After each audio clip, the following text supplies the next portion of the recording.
So I would ask, how have you used lupus to change your life and change the lives of others? You know, obviously you're doing work in the community. Have you found some sort of empowerment throughout that work and being able to help people and do things in the community and pertaining to lupus? For myself, definitely. At first, when I found out I was diagnosed with lupus, I was distraught. I mean, especially when somebody tell you there's no cure for it, and they actually can't tell you where it comes from until I did my research and realized mine was somewhat hereditary. But definitely, I took that imperfection in my life and made it perfection. And actually, I didn't realize how much lupus has changed me in so many ways. The powerful part about it gives me a reason to fight every day. I have no excuses but to fight because now I have a more responsibility to let people know just because you're sitting at home and yes, you may be in a lot of pain, it's not over. And lupus has made me like this person that I didn't know before. Basically inside me that came out, and it's making me want to live this journey even more to show that I can fight. It made me become a better eater, a better thinker in a lot of aspects. I think before I do. I understand I have to reserve my energy. I just can't jump up and say what I'm going to do today. I have to know that if I got 10 spoons, that's what we call them, how many can I use today? But if I only got 4 of those spoons when I wake up, what am I going to do with these spoons as I travel for the day? How can I reserve it? Because the energy level be up and down so much.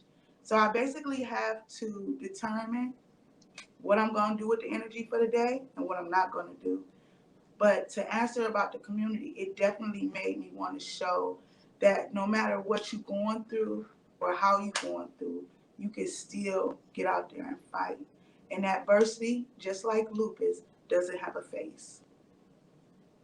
What about you, Kim? Well, for me, I agree to everything that you just said, but also to shine a light, it made me appreciate life because we could, we're talking, we're moving around right now, but tomorrow we may not be able to get out the bed, to tell you the truth.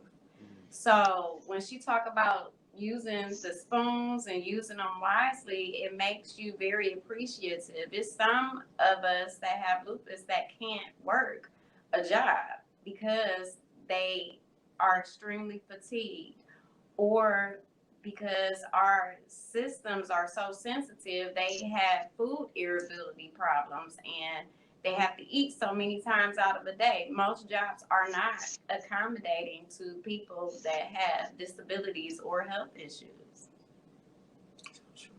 Okay, okay. Let me see. All right, now, would you be able to tell us a little bit about the lupus walk? When did you start that? What is it? Oh, yes.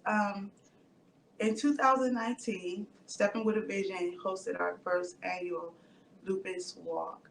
Basically, what it was is I made a family event and I was able to reach out to people through social media, definitely word of mouth, and we all came together as one.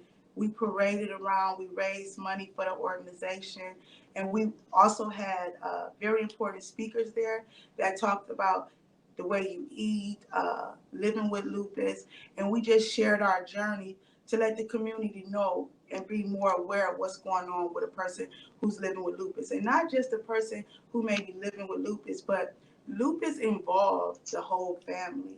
Your whole family, your friends that's there, everybody is involved. So the lupus walk that we held was more like a family event to let everybody know us as a lupus patient, we appreciate you.